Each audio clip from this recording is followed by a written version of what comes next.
welcome on board Gautam Duggad. Gautam, hi, good morning. Good to have you on the show. Gautam, what does the Indian investor do in this market? Because all the flows seem to be going into the primary market. And look at the kind of IPOs and the new paper that's been hitting month on month pretty much. Hi, Aisha. Thanks for having me. Yes, you're right. Market has been treading water for last 12, 15 months. We did see some up of late.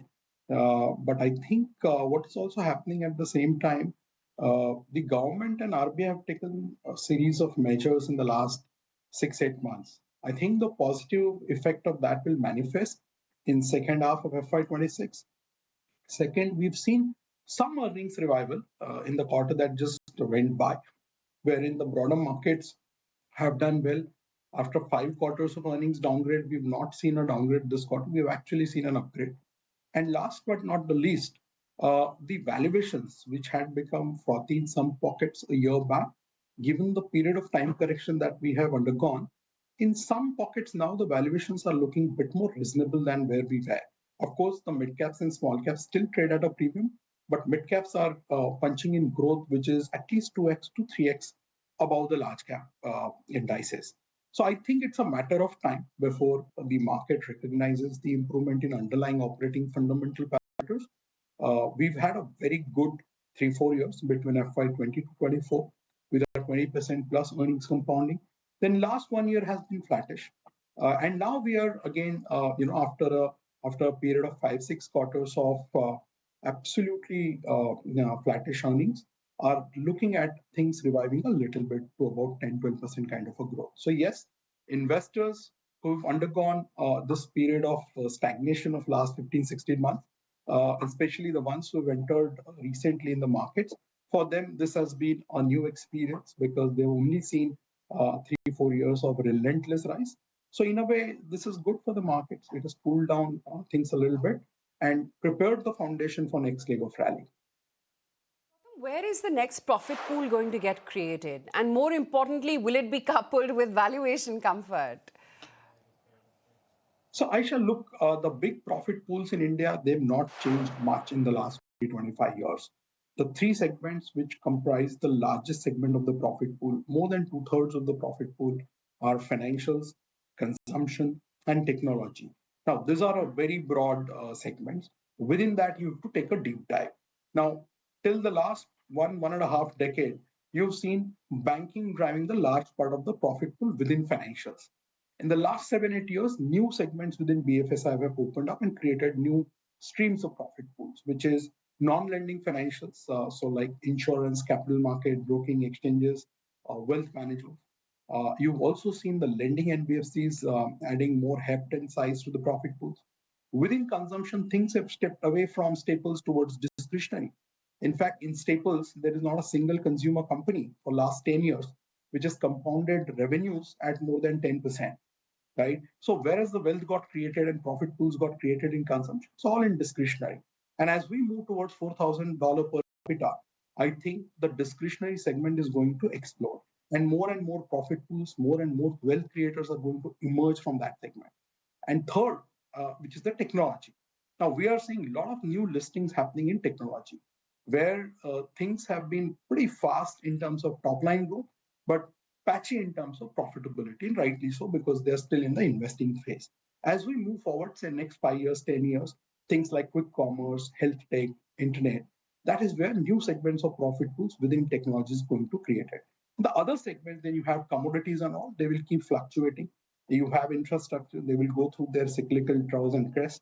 And then you have healthcare, which has been far more steadier. In fact, even within healthcare, you have seen the market share, profit share, wealth share, or market cap share shifting away from the traditional generic kind of companies towards hospitals, diagnostics, health tech, those kind of things. So the profit pools keep evolving as the economy keeps changing. So when we were a 1 trillion economy, you had very little to choose from in these three different cohorts. Today, at a $4 trillion kind of a GDP and a 5.5 trillion kind of a market cap, the choice that investors have for long-term wealth creation is immense. Gautam, I'll take a step back. I'll try to zoom in on those Q2 numbers because it's probably an inflection point, right, of sorts that we are seeing in terms of earnings. the stronger performers: oil and gas, cement, capital goods, telecom, chemicals. I'll focus on the first two, oil and gas and cement. Those were the real outperformers, right, in terms of the earnings growth that we saw. Uh, uh, what can you tell us about cyclicality in some of these sectors, and sustainability of these numbers, especially on the oil and gas front, given that oil prices have been muted and that's what's really supporting earnings? Do you believe that some of these may actually see a bit of churn in terms of the kind of performance they've shown in Q2 versus what we'll see in H2? So look, there is nothing called as sustainability when you look at the profitability of commodity sectors. They keep fluctuating. So cement is having a very strong year in FY26. But when I look at the annual profit numbers of cement in our coverage universe, it's a pretty wide coverage universe that we have in cement. FY26 profits will be just about similar to FY22 profits, because FY23 was good, FY24 was bad, FY25 was bad, then FY26 is good. Same thing applies to oil and gas. In fact, oil and gas results are a bit of a deception, because they are led by three OMC companies. If you look at our coverage universe, the oil and gas profits are of 40% or rather 38%. If you exclude those three OMCs, then the profits are down 4%. So very difficult to say, especially in oil and gas, whether the profitability is sustainable or not, because it is dependent on multiple things: the commodity prices, the crude prices, government policies, and all. So you have to always take a cyclical and a trading bet in that sector. As far as cement goes, there is a bit more stability out there because the balance sheet has improved. There's been a lot of deleveraging which has happened.